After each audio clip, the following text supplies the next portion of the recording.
Bonjour mesdames et messieurs, bonjour chers frères dans le Seigneur. Soyez fortifiés, alléluia, vous qui aimez la vérité. En ce jour, nous voulons parler d'un sujet. Et le sujet que le Seigneur me met à cœur, c'est de parler des 7 mystères, alléluia, révélés à Paul. Des 7 mystères révélés à Paul par le Seigneur. Alléluia. Donc, nous allons voir ce que c'est qu'un mystère. Nous allons voir comment les mystères ont été révélés. Alléluia à Paul. Non seulement à Paul, nous allons voir. Alléluia. Voilà. Est-ce que pour recevoir les mystères, tu dois faire partie d'une loge secrète ou bien tu dois faire partie des œuvres, tu dois pratiquer des œuvres occultes pour avoir les mystères. Voilà. Donc, chers frères et sœurs, on va aller directement, rapidement dans les dictionnaires pour voir la définition de ce qu'ils appellent mystère. Alléluia. Voilà. Donc, le mystère, alléluia, j'ai une définition ici qui veut dire, le mystère, c'est ce qui est inconnu, inexplicable, tenu secret. Voilà. Et pour synonyme, on a l'énigme inconnu et en anglais mystérieux. Le deuxième sens que nous avons, alléluia, on nous dit que c'est un ensemble de doctrines et de pratiques religieuses qui ne sont révélées qu'aux initiés. Retenez ça bien. Ensemble de doctrines et de pratiques religieuses qui ne sont révélées qu'aux initiés. Parce que si on ne fait pas attention, vous allez comprendre comment les gens veulent nous détourner, alléluia, des choses de la Bible pour nous amener dans l'occultisme. On nous dit ici que ce sont des doctrines et des pratiques déjà religieuses. Mais la religion n'a rien à voir avec le christianisme, avec la foi. Alléluia. Parce que, pourquoi on parle des religions, parce que la religion a embrassé, a adopté beaucoup de dogmes sataniques païennes. Et on vous dit que, qu'on appelle, ce sont des pratiques qui ne sont que révélées seulement qu'aux initiés dans la religion. Qu'est-ce qu'il veut parler des initiés? À quoi ils font allusion lorsqu'ils parlent des initiés? Et voilà pourquoi vous allez attendre beaucoup de faux prédicateurs qui vont vous dire, l'autre vont vous parler de l'art des maîtres. Ils sont devenus maintenant des judokas ou bien des karatékas. Alléluia. Ils vont vous dire que, chers frères et sœurs, comme disent d'autres, pour accéder à, qu'on appelle, à voir que les choses vous soient révélées, il faut que vous arriviez à la 4e dimension. Aujourd'hui, je ne vais pas citer le nom de quelqu'un. Je suis fatigué. Alléluia. Alléluia. Voilà. Donc, une autre définition, on vous dit que ces mystères sont des dogmes religieux inaccessibles à la raison. Que la raison ne peut pas, on peut pas, avec notre raison, on peut pas, alléluia, ça peut pas être accessible à notre raison. Alléluia. Donc, voici quelques définitions du dictionnaire. Je vais chercher peut-être encore d'autres. Ici, on nous dit encore que dans le Moyen-Âge, c'était des pièces de théâtre à sujet religieux. On nous dit que dans l'Antiquité encore, c'était des cultes secrets, doctrines secrètes dans le christianisme. On parle de vérité, de la foi, du dogme. Vous voyez? Donc, il y a beaucoup de définitions. Vous pouvez aussi en chercher. Je sais, voilà. Voilà, quand je prends Wikipédia, ils me disent que le mystère, c'est un thème qui peut désigner un rite ou un enseignement mystique caché à ceux qui ne sont pas initiés. Voilà. Donc, vous voyez, il y a beaucoup de choses à dire. Vous pouvez vous-même voir qu'on appelle la définition qui vous sied.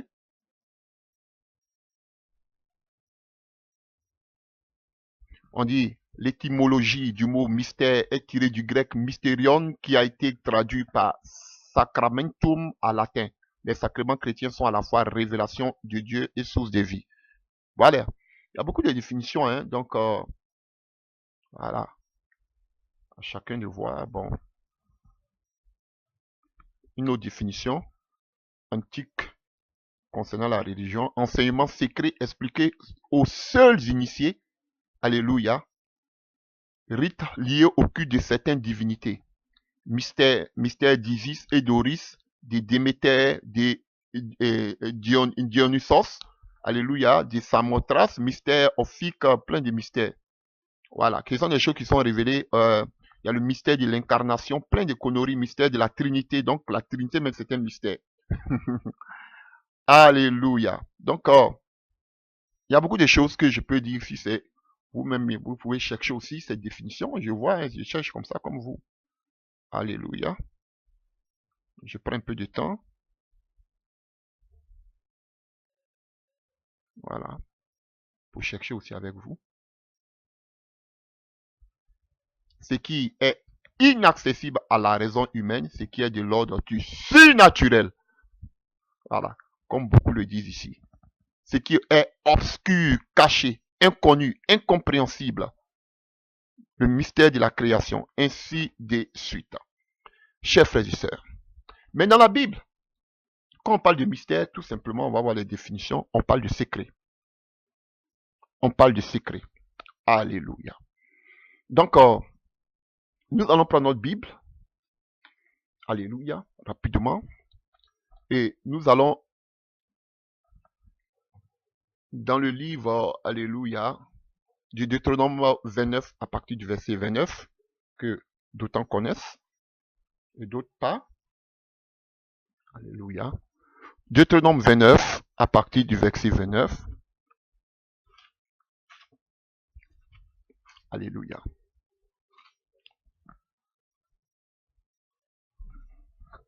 Les choses cachées sont à l'Éternel, notre Dieu. Les choses révélées sont à nous et à nos enfants à perpétuité. Donc, chers frères et sœurs, les choses qui sont cachées, c'est pour Dieu, sont à l'Éternel. Pourquoi voulez-vous chercher les choses qui sont cachées? La Bible nous dit ici que tout ce qui est caché, c'est à Dieu. Chers frères et sœurs, lorsque nous serons dans sa présence, alléluia, dans le ciel, ou dans la nouvelle Jérusalem céleste, on aura tout le temps de lui poser des questions sur sa création. Je reviens même sur le côté initié, on va parler de ça aussi plus tard. Alléluia. Vous voyez? Donc, on aura le temps de poser des questions à Jésus-Christ sur la création, sur plein de choses qui restent actuellement obscures. Alléluia. Mais pourquoi chercher ce que Dieu n'a pas révélé? Ce que Dieu a révélé, c'est pour nous. Ce que Dieu n'a pas révélé, c'est pour lui. Et en voulant chercher les choses cachées, beaucoup sont entrés, alléluia, dans des confréries occultes, dans la franc-maçonnerie, dans la Rose-Croix. Beaucoup ont commencé à faire le voyage astral, alléluia, on pensait que ça, en faisant ces choses occultes, qu'on pourra connaître les secrets de Dieu. Non. Au contraire, c'est les profondeurs de Satan que vous allez connaître. On va voir comment, vous avez tout à l'heure, on a parlé des initiés. On va voir comment en tant que chrétiens, nous sommes initiés. Ah oui, chers frères et sœurs, on va voir aujourd'hui, c'est pas une initiation pour qu'on puisse te laver les yeux, pour que tu puisses voir dans le monde spirituel, ou bien pour que tu puisses utiliser des potions magiques pour mettre sur ta bouche, de telle sorte que quand tu parles, tout le monde doit avoir peur, tout le monde doit trembler, tout le monde doit obéir à tout ce que tu dis. Pas utiliser des puissances occultes pour remplir vos soi-disant bâtiments que vous appelez église. Ce n'est pas ça. Alléluia. Utiliser des puissances occultes pour avoir, qu'on appelle, pour faire tomber les personnes, pour avoir de la richesse. Alléluia. Ce n'est pas ça, chers frères et sœurs. Parce que vous voulez connaître les choses secrètes. Et beaucoup de ces gens qui ont connu ces gens secrets là, ces choses secrètes, sont mortes dans des conditions dramatiques et sont allés à l'enfer. Parce que je vous dis toujours que quand vous voulez pactiser avec le diable, vous voulez dîner avec le diable, arrangez-vous de telle sorte que vous ayez des longues, alléluia, des longues fourchettes. Mais vous ne pouvez pas parce que Satan, il est aussi rusé. Chers frères et sœurs. Donc, on nous dit ici dans ce passage que tout ce qui est caché est à l'Éternel, notre Dieu. Pourquoi vous voulez chercher ce qui est caché qui appartient à Dieu? Pourquoi même? Alléluia. Les bouddhistes vont vous poser la question, un bouddhiste me posait la question une fois, est-ce que tu sais qui a créé Dieu? Est-ce que tu sais qui a créé Dieu? Pourquoi? À quoi ça me sert de savoir qui a créé Dieu? J'ai pas besoin de ça. Alléluia. Vous voyez, en voulant cerner les mystères, les mystères, les mystères, les mystères, vous devenez occulte. Et voilà pourquoi il parle maintenant de la lumière, de la franc-maçonnerie, des Illuminati. Ils vont vous illuminer. Ils vont vous donner la connaissance, c'est ça, la connaissance. Parce qu'il y a trop de mystères. Chers frères et sœurs, Paul en a reçu 7 secrets. Et je vais vous parler de ces 7 secrets. Il n'y a pas de secret encore qu'il nous a donné, chers frères et sœurs. On t'a pas dit que pour connaître les mystères, tu dois sortir de ton corps. Tu dois faire le voyage astral. Ils vont vous dire qu'Ézéchiel est sorti de son corps. Alléluia. Mais Ézéchiel ne sortait pas tous les jours de son corps. Chers frères et sœurs. Ézéchiel ne sortait pas tous les jours de son corps. Alléluia. Paul même parle d'un frère qui allait qu'on appelle, qui était ravi en esprit. Il dit que c'est dans son corps, lui-même Paul, il ne sait pas. Chers frères et sœurs. Il y a eu qu'on appelle le prophète, comme il s'appelle, et il y a eu qu'on appelle Jean, le prophète, l'apôtre Jean, qui a eu aussi cette expérience. Mes frères, on ne dit pas que tu dois sortir de ton corps de ta propre volonté, c'est la sorcellerie. Chers frères et sœurs, c'est la sorcellerie. Alléluia. Donc, continuons. Et on avait lu tout à l'heure dans le livre de Deutéronome 29 que ce qui était caché était pour Dieu. Mais il y a quelqu'un, alléluia, qui a parlé aussi des secrets qui doivent être révélés. On le voit dans le livre de Proverbes 25. On va se balader dans la parole. Dans le livre de Proverbes 25.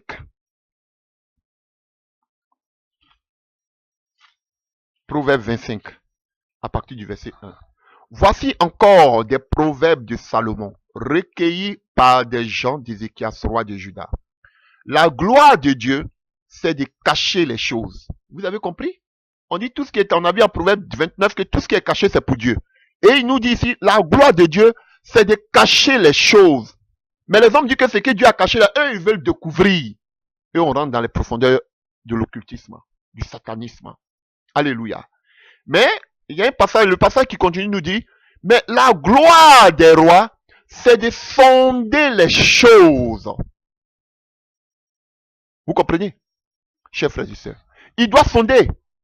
Alléluia. Les choses, les cieux dans leur hauteur, la terre dans sa profondeur, et le cœur des rois sont impénétrables. Chers frères et sœurs. Vous voyez, il pouvait sonder les choses de Dieu par quoi? Parce que Dieu lui a donné cette capacité. Alléluia. Quand vous pouvez le voir dans le livre de Alléluia. On connaît tous l'histoire qu'on appelle de Salomon, dans le livre de 1 roi 3, verset 17, on voit, verset 7, on voit que Dieu lui a donné une sagesse profonde, une richesse, une sagesse profonde. Alléluia. Alors qu'on sait que tout cela vient de l'Esprit de Dieu. Déjà, Salomon l'avait. Vous voyez, j'ouvre déjà la parenthèse. Si vous voulez, on peut lire dans le livre de Ésaïe. Vous connaissez tous ces passages. Ésaïe 11. Voilà. Puis un rameau sortira du trône d'Ésaïe, et un rejeton naîtra de ses racines. L'esprit de l'Éternel reposera sur lui. L'esprit de sagesse et d'intelligence, l'esprit de conseil et de force, esprit de connaissance et de crainte de l'Éternel. Vous voyez? Alors qu'on sait que Salomon avait l'esprit de sagesse. Donc Dieu pouvait le faire sonder. Alléluia. Sa création. Alléluia. Ce n'était pas les secrets qu'il sondait, mais c'était la création que Dieu, tout ce que Dieu avait créé, qu'il pouvait sonder. Parce qu'il avait cette sagesse que Dieu lui avait accordée. Alléluia. Chers frères et sœurs, on va voir comment on peut avoir les secrets, les mystères. Donc nous voyons que les secrets n'étaient vraiment que pour Dieu. Salomon vient qui dit, avec l'Esprit de Dieu, on peut sonder les choses de Dieu. Pas en sortant de son corps. Pas en ayant la quatrième dimension. Pas en parlant du surnaturel. Non. Avec l'Esprit de Dieu, Salomon, il avait l'Esprit de Dieu. Et déjà, il pouvait sonder les choses, la création de Dieu. Alléluia, chers frères et sœurs. Donc, on va lire dans le livre maintenant de Matthieu, nous allons voir quelque chose. Ça même, c'est le Maître, Jésus-Christ, qui nous parle. Dans le livre de Matthieu 11, à partir du verset 25. Matthieu 11, à partir du verset 25.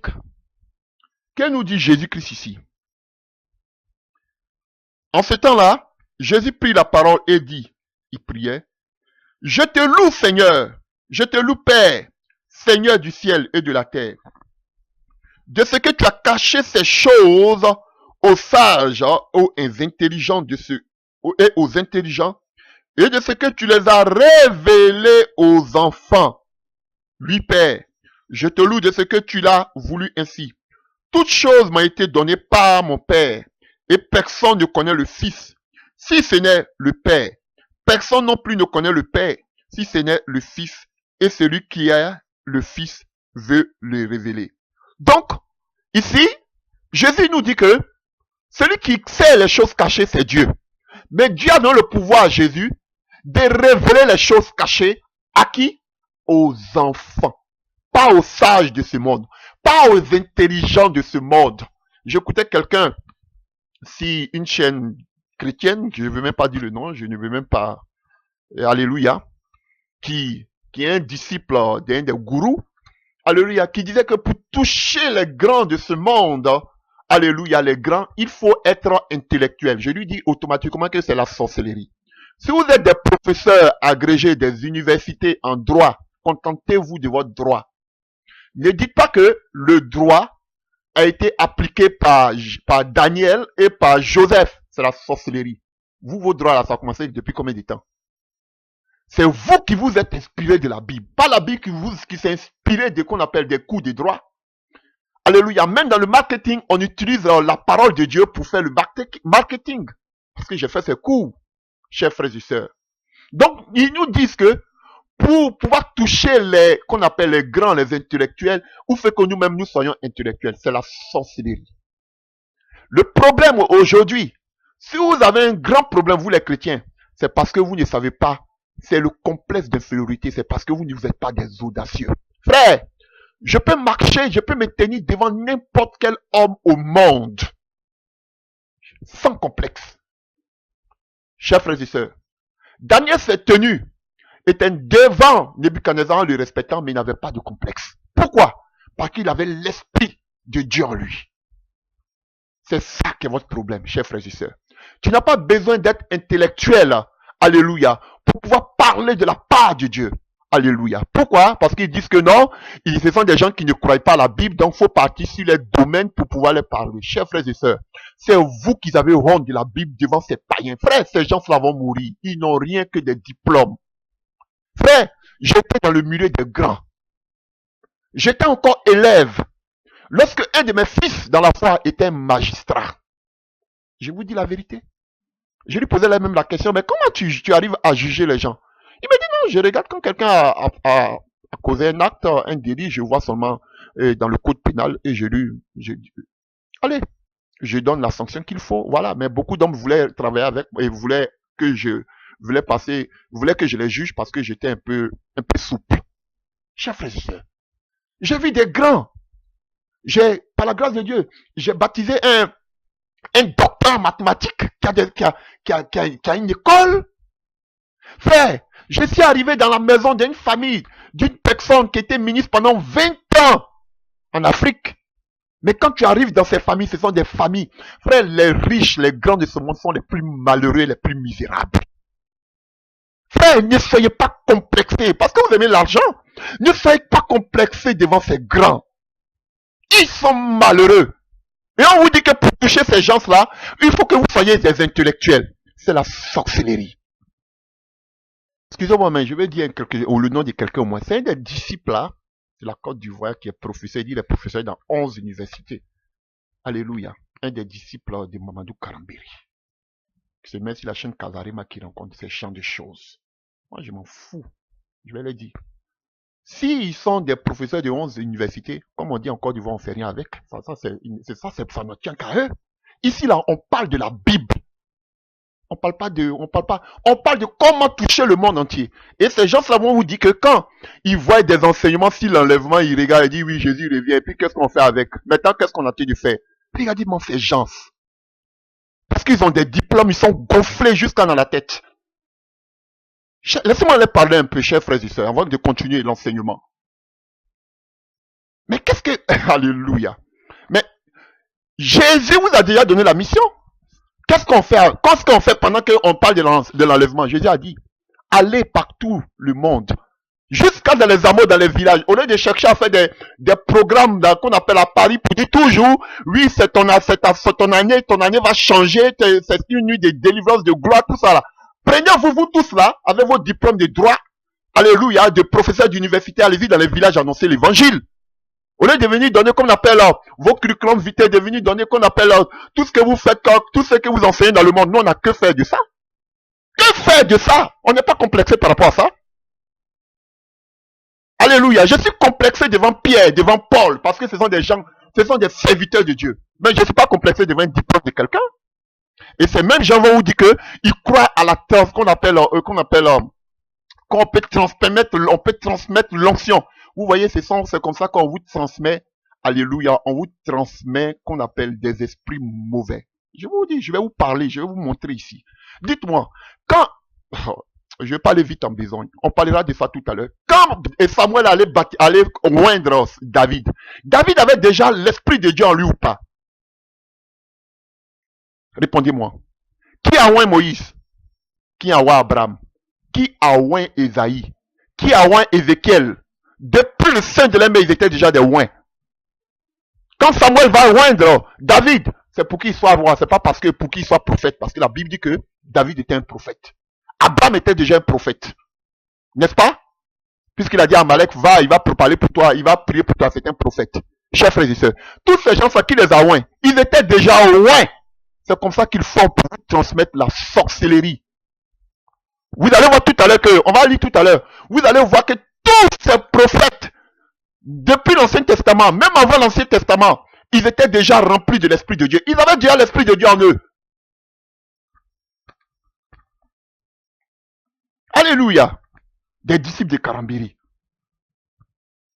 Qui nous prêchent la sorcellerie, le voyage astral. Et encore, il va rejoindre encore maintenant Castano pour dire que, oui, attendez, il prend un passage là. Dans Éphésiens 1, à partir du verset 2, béni soit Dieu le Père de notre Seigneur Jésus-Christ qui nous a bénis de toutes sortes de bénédictions spirituelles dans les lieux célestes en Christ. En lui, Dieu nous a élus avant la fondation du monde. Il vous dit que oui, Dieu nous a bénis dans le monde là, dans le ciel là. Toute cette gloire là descend sur la terre. Vous voyez, il prêche comme Castano, alléluia, qu'on appelle le Kindanao. Rayon maintenant. Le ciel est sur la terre. Le New Age. C'est ça votre intellectualisme. Alléluia. C'est ça votre intellectualisme. Lorsque je vais me trouver devant Trump, je vais me trouver devant les grands mains, je me trouve à l'ONU. On me dit de donner un message, je fais sortir ma Bible. Je vais pas avoir je n'aurai aucun complexe de faire sortir ma Bible partout là où on m'invitera. On va dire non, on t'a pas invité ici. Je ne me reconnais seulement que dans la Bible. Je ne peux pas aller quelque part en tant qu'enfant de Dieu sans parler de la Bible. Non, je ne crois pas à ta Bible, je suis athée. Moi, je n'ai que faire. Dieu a créé toutes choses par la parole. Même l'athée là, il a été créé par la parole. Donc pourquoi? Aujourd'hui, voilà pourquoi les chrétiens, aujourd'hui, ils se minimisent devant les occultistes, les satanistes. Que vous enseignez à Oxford ou à Harvard, je n'ai que faire. Même si je me retrouve devant le directeur d'Harvard, je vais lui parler de la parole. Je n'ai pas dit non, oui, comme tu es athée, tu ne crois pas à la parole de Dieu, donc je vais mettre ça de côté, c'est la sorcellerie. Voilà pourquoi aujourd'hui vous avez honte de prendre vos Bibles devant ces intellectuels. Pourquoi? Parce que quand vous voyez ces gens de personnes, vous êtes complexés. Frère, voilà pourquoi tous ces Européens, quand ils me voient, je suis passé dans les écoles théologiques, et tout ce qu'ils me voient, on dit que tu es orgueilleux. Je dis, je ne suis pas orgueilleux, je connais mon droit, je sais qui je suis. Je sais qui je suis. Je sais qui je suis. Chrétien, c'est parce que vous ne savez pas qui vous êtes. Vous n'avez pas besoin d'être intellectuel pour annoncer l'évangile. Je ne vous dis pas de ne pas aller à l'école, mais ce que je vais vous dire, même dans ces grandes, aujourd'hui, dans ces grandes universités, à un certain moment-là, vous voyez maintenant, pour être franc-maçon même, on fait des dimensions internet pour que vous soyez les francs-maçons. Les francs-maçons donnent des bourses d'études. Vous voyez, comme ça se fait en Allemagne. Déjà dans le système allemand, dès que vous dépassez la classe du primaire, déjà on détecte déjà les meilleurs pour que vous puissiez gouverner le monde demain. Donc quand vous êtes des intellectuels, ils vous donnent des bourses d'études et vous faites en même temps, depuis l'université, vous faites partie de ces loges déjà. Je vous dis la vérité. Frère, je ne vous dis pas de ne pas aller à l'école, mais de nos jours, dans le temps dans lequel nous sommes, chers frères et sœurs, il y a un niveau, je vous dis la vérité, auquel tu ne peux pas accéder. Parce que lorsque tu as accédé pour avoir cette place aujourd'hui, tu dois faire partie des loges. Demandez aujourd'hui, même quand vous faites qu'on appelle, quand même vous faites aujourd'hui des CV, lorsque vous voulez postuler, alléluia, en Allemagne déjà on te demande qu'on appelle, on te demande tu fais partie de quelle religion. Chers frères et sœurs, un pays comme l'Allemagne, toutes les sectes sont reconnues. Mais je ne suis pas pentecôtiste. Mais pour vous dire que ceux qui parlent du Saint-Esprit en Allemagne, on les prend comme des sectes. Vous voyez, le pentecôtisme, je ne suis pas pentecôtiste, je vais seulement illustrer quelque chose. Ceux qui croient au Saint-Esprit, on les traite comme des sectes. Mais toutes sortes de sectes sont reconnues en Allemagne. Et c'est ça. On veut nous tuer même à la base. On veut nous tuer dans l'œuf. Et aujourd'hui, ces soi-disant prédicateurs acceptent cela. Au nom de quoi? Parce qu'ils sont complexés. Parce qu'ils imitent les gens de ce monde qui ont la gloire, l'argent. Frère, je ne serai jamais complexé devant un président. Partout que vous m'envoyez, je vais parler de Jésus-Christ. Il faut être intellectuel pour pouvoir. Aujourd'hui, voilà pourquoi ils ont créé aujourd'hui qu'on appelle le full gospel, qu'on appelle pas le full gospel. Comment vous appelez ça même? Les hommes d'affaires du plein évangile. Ça a amené quoi? Aujourd'hui, le cultisme est entré dans ce genre de choses. Les intellectuels, ceux qui ont des sociétés, ceux qui ont réalisé quelque chose, alléluia, avec l'évangile, vous êtes arrivés où? La plupart de ceux qui font même des parties, même de ce qu'on appelle les hommes d'affaires du plein évangile, la plupart, beaucoup d'entre eux sont des hommes occultes. Vous voulez nous enseigner quoi? Restez dans vos coups de droit. C'est encore mieux pour vous. Parce que si la base de la parole là, excusez-moi, mais vous avez encore beaucoup de chemin à faire. C'était une parenthèse. Ce n'est pas vous-même que je cherche, c'est votre patron.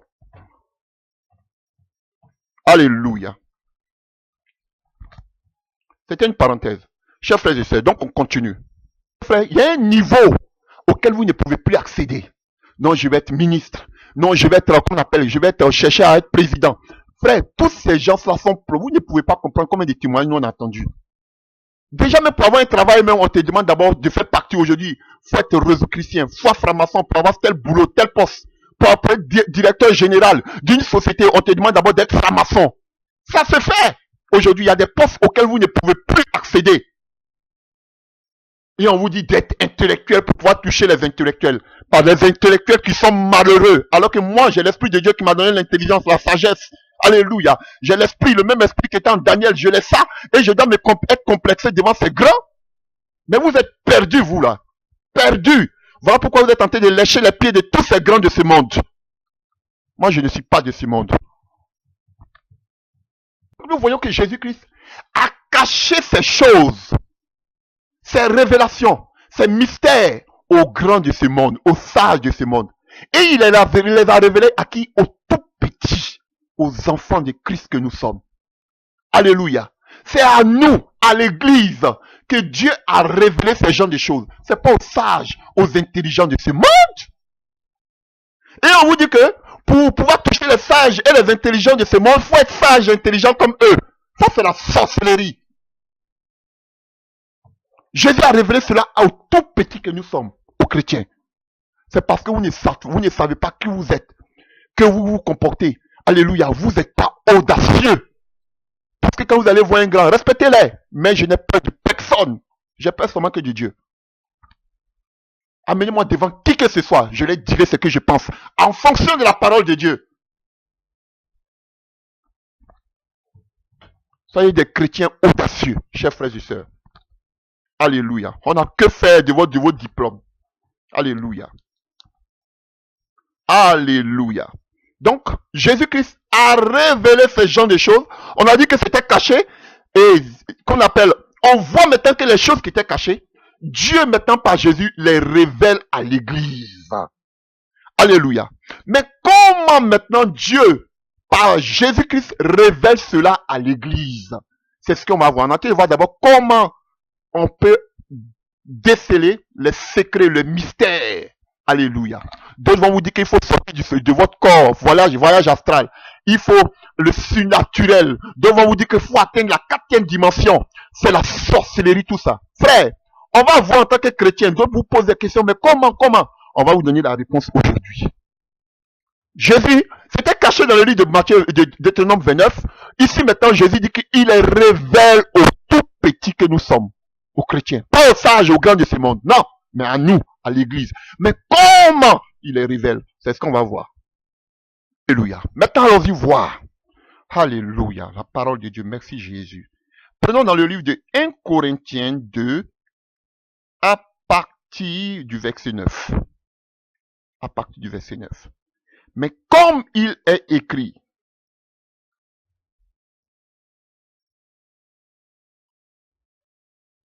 alléluia, lisons. 1 Corinthiens 2, à partir du verset 9. Mais comme il est écrit, ce sont des choses que l'œil n'a point vues, que l'oreille n'a point entendues. Ce sont des secrets. Et qui ne sont point montées au cœur de l'homme, des choses que Dieu a préparées pour ceux qui l'aiment. Ce que Jésus a appelé tout à l'heure les tout petits enfants. Dieu nous les a révélés par l'Esprit. Alléluia. Vous voyez que tout à l'heure on avait parlé que c'était les initiés qui pouvaient avoir les révélations. Chez les mystiques, les faux pasteurs, les faux révérends bishops, eux c'est par le voyage astral, le surnaturel, la 4e dimension. Alléluia. Mais par nous les véritables chrétiens, c'est par l'Esprit seul qu'on peut avoir la révélation, on peut avoir, alléluia, les secrets. Les secrets peuvent nous être révélés. Seulement que par l'Esprit, chers frères et sœurs. Pas par autre chose. Alléluia. Continuons. Car l'Esprit sonde tout, même les profondeurs de Dieu. Lesquels des hommes, en effet, connaît les choses de l'homme, si ce n'est l'Esprit de l'homme qui est en lui. De même, personne ne connaît les choses de Dieu, si ce n'est l'Esprit de Dieu. Tu vas avoir les 10. Vous voyez, vous voulez ce qu'on appelle connaître les mystères, les secrets de Dieu. C'est seulement que par l'Esprit de Dieu. Et là, on va accélérer. Vous voyez, c'est seulement que par l'Esprit de Dieu que vous pouvez connaître les mystères, les secrets. Allons-y un peu rapidement dans le livre de Pierre en même temps. Je continue. Alléluia. Vous allez voir quelque chose. Allons-y dans le livre de Pierre. Alléluia. Vous allez comprendre quelque chose. Pierre, 1 Pierre 1, à partir du verset 10. 1 Pierre 1 à partir du verset 10. Lisons. Les prophètes qui ont prophétisé touchant la grâce qui vous était réservée ont fait de ce salut l'objet de leurs recherches et de leurs investigations, voulant sonder l'époque et les circonstances marquées par l'Esprit des Christ qui étaient en eux et qui attestaient d'avance les souffrances de Christ et la gloire dont elle serait suivie. Et leur fut révélé que ce n'était pas pour eux-mêmes, mais pour vous. Ça veut dire que nous les chrétiens, qu'ils étaient les dispensateurs de ces choses, que vous ont annoncé maintenant ceux qui vous ont prêché l'évangile par le Saint-Esprit envoyé du ciel et dans lesquels les anges ici plongeaient les regards. Waouh, c'est puissant. Donc ici, chers frères et sœurs, on nous dit que les prophètes dans le passé ont touché à la grâce. Pourquoi ils ont touché à la grâce? Parce qu'on nous dit ces prophètes-là, avant même la grâce, avant la Pentecôte, on nous dit que ces prophètes, ils avaient l'esprit de Christ, de Jésus-Christ en eux. Oh, c'est puissant. Donc ils avaient touché déjà la grâce. Ils avaient vu la grâce déjà passer. Mais, alléluia, on dit qu'ils étaient en train de calculer pour voir, mais le Messie va arriver quand? Alléluia. Ils ont parlé déjà de la souffrance, comme Ésaïe avait déjà parlé de la souffrance et de la gloire qu'elle allait suivre. Alléluia. Mais ils se posaient la question, mais cela va arriver quand? Alléluia.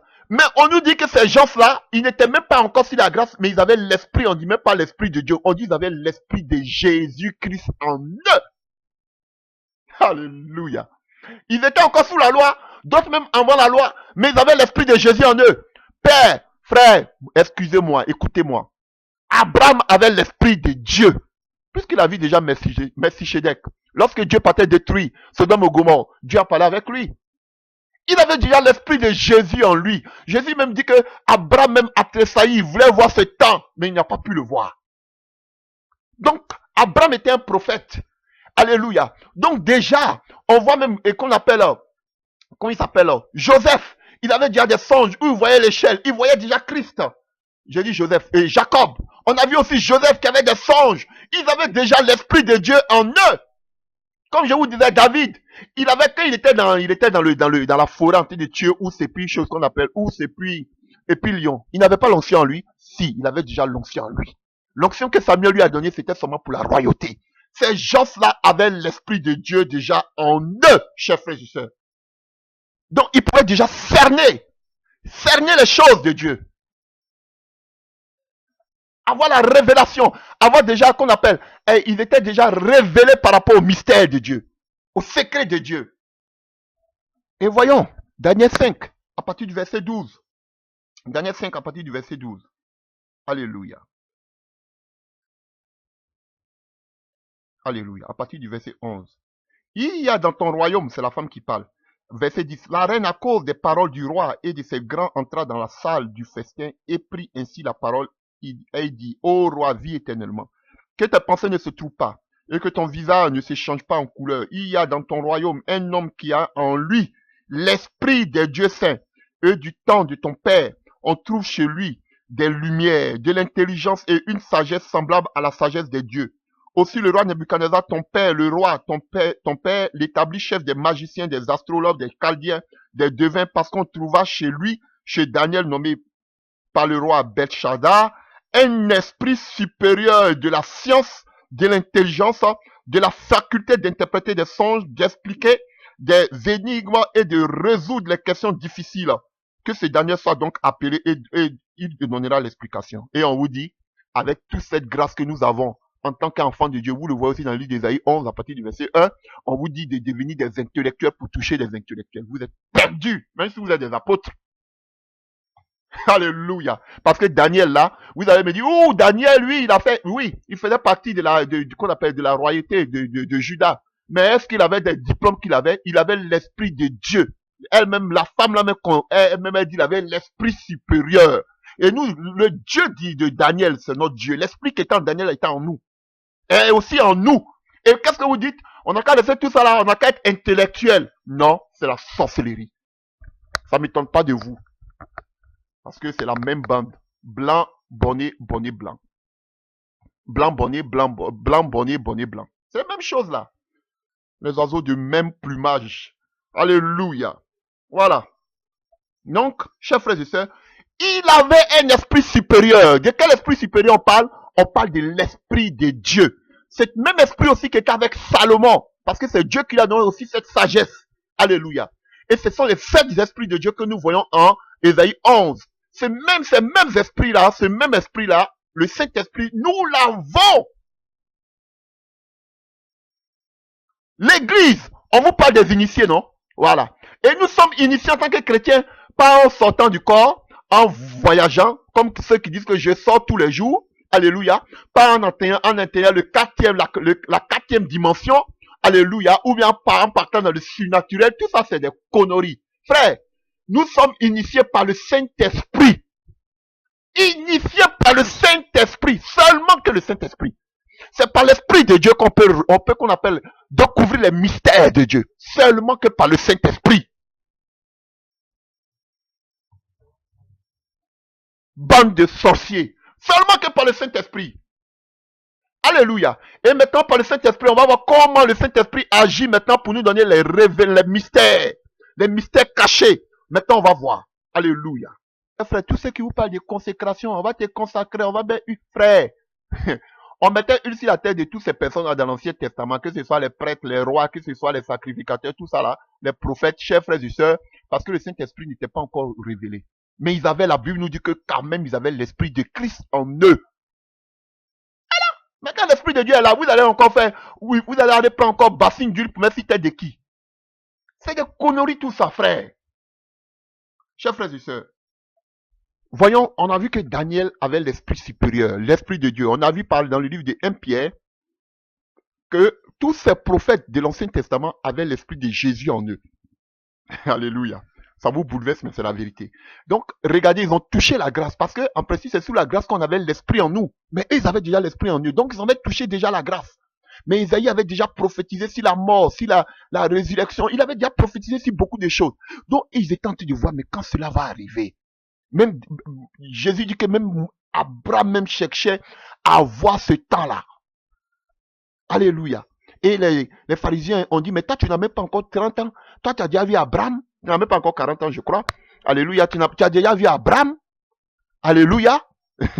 Donc, lisons. Lisons ici dans le livre de Daniel. Je vais vous montrer la première manière de voir, de discerner les secrets. Les secrets qui viennent de Dieu. Alléluia. Voilà.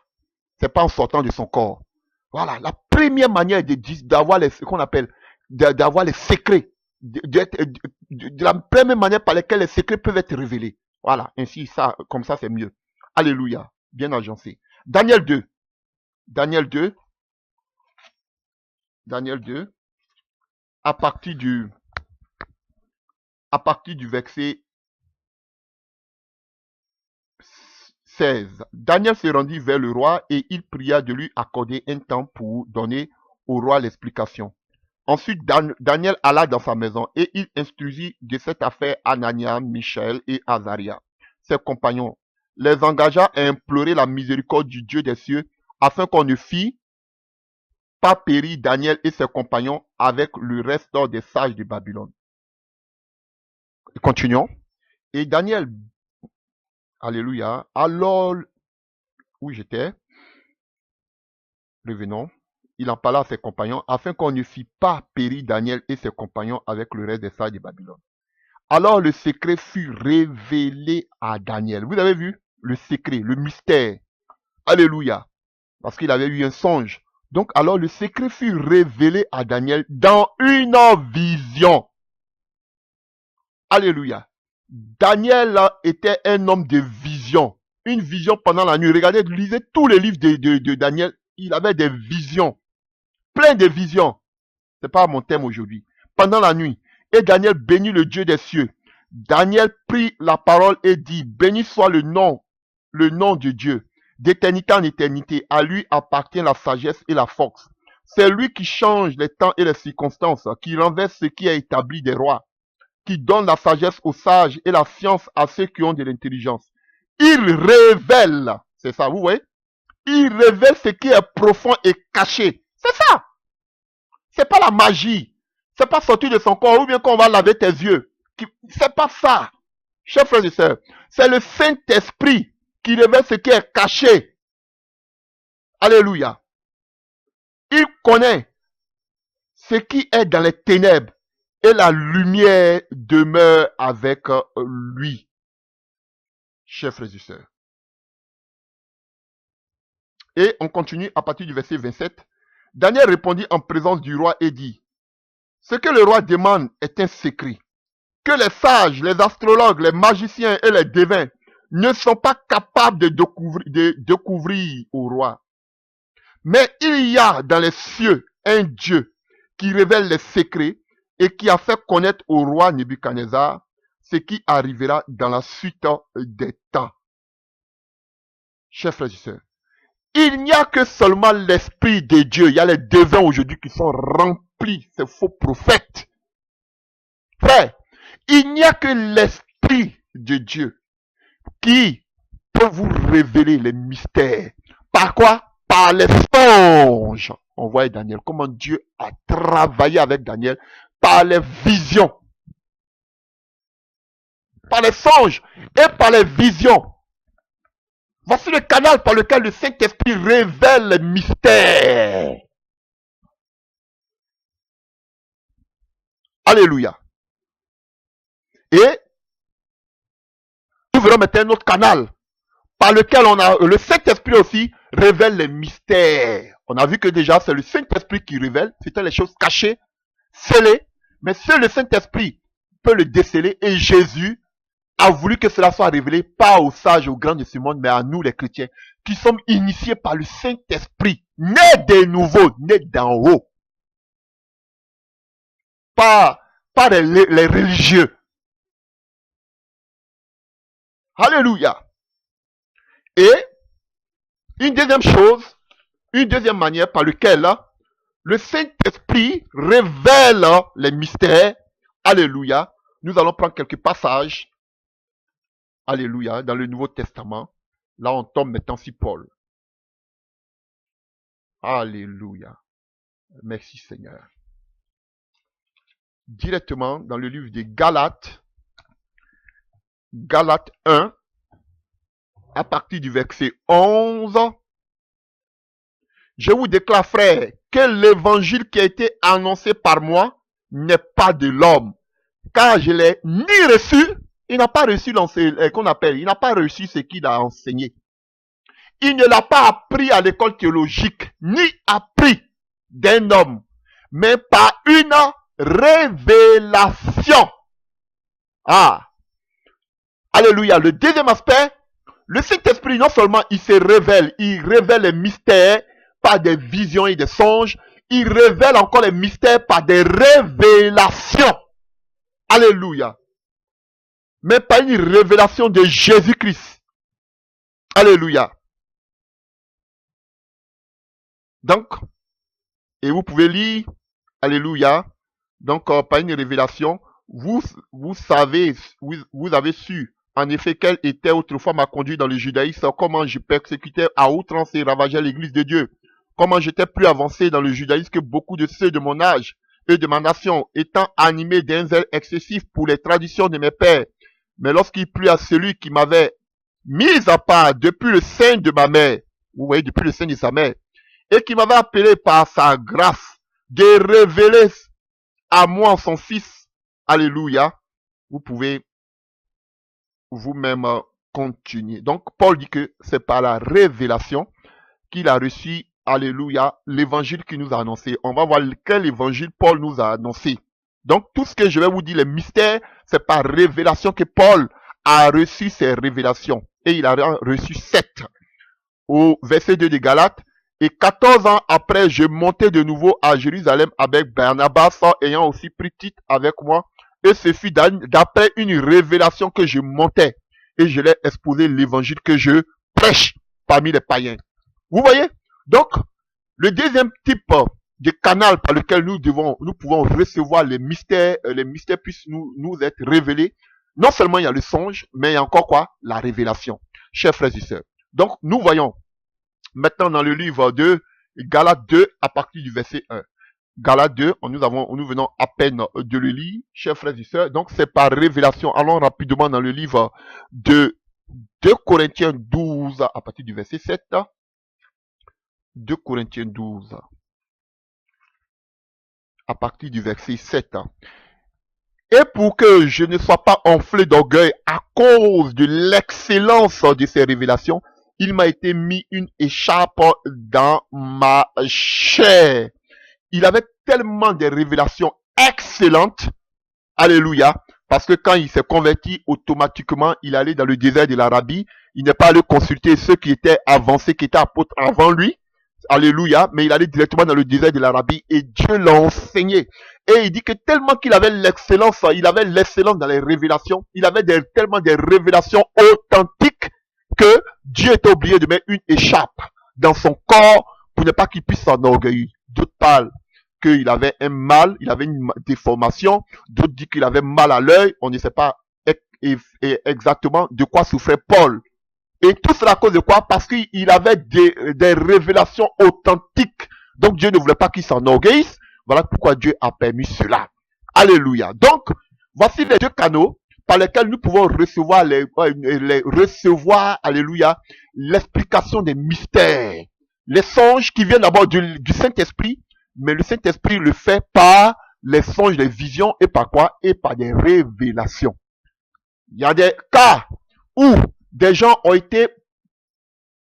ont vécu une expérience d'extase. Alléluia. Comme Ézéchiel, alléluia, Dieu me transporta en cela. Donc ça ne veut pas dire qu'on dit Dieu le transporta. Ça ne veut pas dire que son corps sortait comme il voulait. On dit c'est Dieu qui le transporta, l'Esprit de Dieu le transportait. Comme on appelle Jean, alléluia. Mais vous sortez de votre propre corps, vous êtes des sorciers. Un jour là, vous allez rester sur les fils qu'on appelle si les fils, qu'on appelle d'électricité là-bas un jour. Alléluia, bande de sorciers. Alléluia, rien à voir. Donc, pas les visions, les songes, et chers frères et sœurs, pas les révélations. Alléluia. Dieu peut nous enseigner beaucoup de choses. Alléluia. Et Paul a été enseigné par les révélations. Daniel a été enseigné par les visions, par les songes. Alléluia. Alléluia. Et frère, parlons à présent des mystères, des 7 mystères que Paul a reçus. Le premier mystère duquel je veux parler, alléluia, c'est le mystère de la divinité de Jésus-Christ de Nazareth. Alléluia. Dieu manifesté en chair. Oh, alléluia. Chers frères et sœurs, prenons notre parole, alléluia, dans le livre de 1 Timothée 3. Et si tu ne crois pas que Jésus-Christ est Dieu, tu es perdu. Et je vous le dis, ce sont des choses que l'Église doit savoir. Au lieu de vous prêcher sur toutes sortes de choses, on doit vous prêcher les doctrines. Parce que, frère, je vous dis haut et fort, on peut vous prêcher toutes sortes de prédications. Vous voyez même, la plupart de ceux qui vous prêchent, qui crient là, ils sont des trinitaires. La Trinité est diabolique. Et je le dis haut et fort, que tu l'acceptes ou pas, quelles que soient toutes tes bonnes œuvres. Alléluia. Quelles que soient toutes tes prières, si tu ne crois pas que Jésus-Christ est Dieu, excusez-moi pour le thème, mais tu ne seras pas enlevé. Parce que cela fait partie des mystères que Paul a enseigné à l'église. Paul ne l'a pas caché. Il dit que ce sont des mystères. Chers frères et sœurs, tu ne crois pas que Jésus-Christ est Dieu, tu ne seras pas enlevé. Parce que tu l'as entendu, à moins que tu ne l'as pas entendu. Mais si tu l'as entendu, et Dieu permettra que toute la terre entende parler que Jésus-Christ est Dieu avant l'enlèvement. Je vous dis la vérité, vous voyez la mission, et vous me dites qu'on a touché on a dit qu'est-ce qu'on fait de l'enlèvement. Mais allez-y enseigner ce genre de choses. Mais vous ne pouvez même pas l'enseigner parce que vous êtes tous des trinitaires. Alléluia. La terre doit savoir que Jésus-Christ est Dieu. Maintenant, celui qui va accepter, il accepte. Celui qui ne veut pas accepter, il n'acceptera pas. Frère, Dieu ne tient pas compte des temps d'union. Ceux qui n'ont pas entendu, ils n'ont pas entendu. Mais vous qui allez attendre, frère, tu ne crois pas que Jésus-Christ est Dieu. Parce que Dieu sont nos cœurs. Frère, tu es un idolâtre, tu ne seras pas enlevé malgré toutes tes bonnes actions, malgré tes bâtiments, malgré tout ce que tu peux gagner, comme vous-même vous le dites, à Christ. Voilà. Je le dis haut et fort. Parce que Paul a prêché cela. Et Paul est notre apôtre. C'est lui qui nous a engendrés dans le Seigneur. Donc, il dit, soyez mes imitateurs. Donc, on doit marcher sur les traces de Paul et sur ses enseignements. N'est-ce pas? Était édifié sur le fondement des apôtres, non? Ou non? Alléluia. Lisons 1 Timothée 3, à partir du verset 14. Je t'écris ces choses avec l'espérance d'aller bientôt vers toi. Mais afin que tu saches, si je tarde, comment il faut se conduire dans la maison du Dieu, alléluia, qui est l'église du Dieu vivant. Ce ne sont pas les bâtiments. Alléluia. Voilà. Donc voilà pourquoi, lorsque ça, comme on appelle, Étienne était en train de parler, Étienne a commencé à parler de les bâtiments. Il dit que Dieu ne siège pas dans les choses faites de main d'homme. Ils étaient tellement énervés. La Bible dit qu'ils ont bouché les oreilles. Notre temple, alléluia, ils ont bouché les oreilles. Ils ont commencé à lapider Étienne parce qu'Étienne parlait de leur temple. C'est comme ça ils sont. Ils ont dit, ces temples, quand tu parles seulement de leur temple, ils sont énervés. Ils vont te traiter de tout. Tu as échoué. Vous avez réussi parce que quoi, vous avez construit des temples. Alléluia, vous êtes vaincus. Alléluia. Continuons. Donc, excusez-moi, cher frère. Donc, on continue. Je t'écris ces choses avec l'espérance d'aller bientôt vers toi. Mais afin que tu saches, si je tarde, comment il faut te conduire dans la maison de Dieu, qui est l'église de Dieu, pas les bâtiments, du Dieu vivant, la colonne et l'appui de la vérité. Alléluia. Et sans contredire, le mystère de la piété est grand. Le mystère est grand du moins. Le mystère de la piété est grand. Dieu a été manifesté en chair. Oh, alléluia. Au commencement était la parole. Cette parole-là s'est faite chair. Il dit ici que Dieu a été manifesté en chair. Justifié par l'Esprit. On a vu l'Esprit descendre sur Jésus-Christ de Nazareth. Vu des anges. Jésus-Christ a été prêché aux païens, aux gentils, cru dans le monde, élevé dans la gloire. Alléluia. Et Paul dit, alléluia, à la suite de ce passage-là, là où il parle que Dieu s'est fait chair, mais il dit que dans les derniers temps, l'Esprit dit expressément que dans les derniers temps, oh, alléluia, dans les derniers temps, quelques-uns abandonneront la foi pour s'attacher à des esprits séducteurs et des doctrines de démons. C'est ce que nous sommes en train de vivre. Beaucoup aujourd'hui ne croient pas à la divinité de Jésus. Beaucoup aujourd'hui ne croient pas que Dieu est venu en chair, que Jésus-Christ est Dieu. Mais ils vont croire aujourd'hui à quoi? À des esprits séducteurs, à des quoi? À des enseignements, des doctrines des démons. Et parmi qu'on appelle, excusez-moi, parmi l'un de ces enseignements des démons, des doctrines des démons, on a la Trinité. Alléluia. Paul l'avait déjà prophétisé.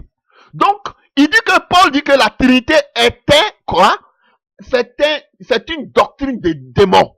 Il vous parle ici de quoi? De la divinité de Jésus-Christ. Il vous dit ici que Dieu a été manifesté en chair, comme Jean l'a dit en Jean 1. Au commencement était la parole, et puis en Jean 1, 12 là-bas, cette parole s'est faite chair. C'est la même chose. Dieu a été manifesté en chair. Il dit que c'est un mystère. Donc vous ne pouvez pas comprendre parce que vous n'avez pas l'Esprit de Dieu. Mais celui qui a l'Esprit de Dieu, qui révèle les choses cachées, doit savoir automatiquement que Jésus-Christ est Dieu. Alléluia. Parce que c'est un secret. Seuls les initiés peuvent le savoir. Ce n'est pas les initiations dans vos œuvres occultes. Mais l'initié par le Saint-Esprit, quelqu'un qui a le Saint-Esprit doit automatiquement savoir. Oh, alléluia. Que Jésus-Christ est Dieu. Et juste après, en 1 Timothée 4, verset 1, il dit expressement, l'Esprit dit expressement que dans les derniers temps, beaucoup ne vont pas reconnaître que Jésus-Christ est Dieu, parce qu'il aura des doctrines des démons telles que la Trinité, pour dire que, alléluia, que Jésus-Christ n'est pas Dieu. Celui qui ne croit pas que Jésus-Christ n'est pas Dieu est un démon parce que c'est une doctrine des démons. C'est pas moi qui le dis, ça est écrit ici, noir sur blanc dans vos Bibles. Juste après avoir parlé de la divinité de Jésus, en même temps, l'Esprit dit expressement que l'Esprit dit que dans les derniers temps, il aura des doctrines des démons qui ne vont pas croire que Jésus-Christ est Dieu parce que c'est un mystère. Et ceux qui peuvent découvrir ce mystère, ce sont eux seulement comme le Saint-Esprit. Alléluia. Prenons encore une autre version pour lui ce passage.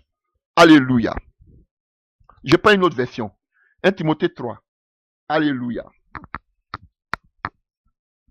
À partir du verset 14. J'ai bon espoir de venir te rejoindre très bientôt. Je t'écris cependant tout cela afin que si ma venue devait être retardée, tu saches en entendant comment on doit se comporter dans la famille de Dieu. Donc vous voyez ici on dit dans la famille de Dieu. C'est-à-dire dans l'église du Dieu vivant. Cette église est une colonne qui proclame la vérité. Cette église aujourd'hui ne proclame plus la vérité. Alléluia. Un lieu, oh vous avez vu? Ici, ils ont mis un lieu où est fortement établi, est fermement établi. Vous voyez, beaucoup de choses. Faites attention à vos versions. Voici ce que nous reconnaissons ensemble. Il est grand le secret. Donc ici, dans l'autre version, on parle du mystère, mais ici, on parle du secret. Il est grand le secret, le mystère du plan de Dieu. Le Christ qui fait l'objet de notre foi, il s'est révélé comme un être humain. Et déclaré juste par le Saint-Esprit, a été vu par les anges, a été proclamé parmi les non-juifs. On a cru en lui dans le monde entier, il a été élevé dans la gloire. Vous voyez? Vous voyez? On dit le plan de Dieu, il est grand le secret du plan de Dieu. Le Christ qui est l'objet de notre foi, il s'est révélé comme un être humain. Alléluia. Dieu a pris un corps humain parce que Dieu est esprit. Frère, voici le premier mystère que nous avons. Jésus-Christ est Dieu. Et non Colossiens 2, à partir du verset 1 à 10. Colossiens 2. Je veux en effet que vous sachiez combien est grand le combat que je soutiens pour vous et pour ceux qui sont à Laodicée et pour tous ceux qui n'ont pas vu mon visage en la chair, afin qu'ils aient le cœur rempli de consolation, qu'ils soient unis dans la charité et enrichis d'une pleine intelligence pour connaître le mystère, le secret de notre Dieu et Père, et de Christ, Père, et de Christ, et conjonction de coordination. Alléluia. Et de Christ, mystère dans lequel sont cachés tous les trésors de la sagesse de la science. J'ai dit cela afin que personne ne vous trompe par des discours séduisants. Car je suis absent de corps, je suis avec vous en esprit, voyant avec la joie bon ordre qui règne parmi vous et fermeté de votre foi en Christ. Voici le sorcier qui prend ce passage pour dire que vous avez vu Paul, il dit il n'est pas là avec eux, il n'est pas là avec eux, mais son esprit est là-bas. C'est faux, vous déformez la parole. Il ne dit pas que son esprit est là-bas. Ça veut dire que, alléluia, ils sont un dans un lien d'esprit. En tant que chrétiens, nous sommes tous liés par l'esprit de Dieu. Que tu sois chrétien en Asie, chrétien aux États-Unis, chrétien en Afrique, nous sommes un. Nous sommes un d'esprit. Alléluia. Ça ne veut pas dire que son esprit même est parti là-bas. C'est la sorcellerie. Il prend des petits passages comme ça pour vous embrouiller. Pour vous dire qu'on peut sortir de son corps. Non, Élisée était là, il savait tout ce qui s'est passé de l'autre côté. Vous voyez? Donc cet enseignement est complexe parce que vous en misez, vous tombez en même temps dans l'occultisme. Alléluia. Chers frères et sœurs, continuons. Alléluia. À partir du verset 8. Prenez garde que personne ne fasse de vous sa proie par la philosophie et par une vaine tromperie s'appuyant sur les traditions d'hommes, sur les rudiments du monde et non sur Christ. Parce qu'aujourd'hui, il y a tellement de philosophie, de rudiments d'hommes, tels que la Trinité. Alléluia. Et non sur Christ. Car en lui habitait corporellement toute la plénitude de la divinité. Chers frères et sœurs, toute la plénitude de la divinité était en Jésus. Parce que c'est Dieu même lui-même qui s'est fait chair. Chers frères et sœurs, même le nom de Dieu était un mystère. Vous ne savez pas ça? Attendez que je prenne un passage rapidement. Dans le livre, alléluia, de Juge, alléluia. Vous allez voir que même le nom de Jésus-Christ était un mystère. Donc quelqu'un qui dit qu'il ne croit pas en Jésus, c'est un mystère. Et seuls les initiés, ceux qui ont le Saint-Esprit, peuvent savoir que Jésus-Christ est réellement Dieu. Alléluia. Juge 13. Juge, allons-y rapidement. Juge 13. Alléluia.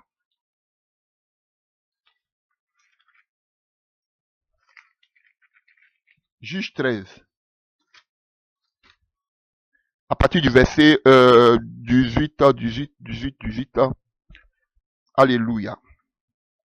Manoah ne savait pas, à partir du verset 17, Manoah ne savait point que ce fut un ange de l'Éternel. Et Manoah dit à l'ange de l'Éternel, quel est ton nom, afin que nous te rendions gloire, quand ta parole s'accomplira?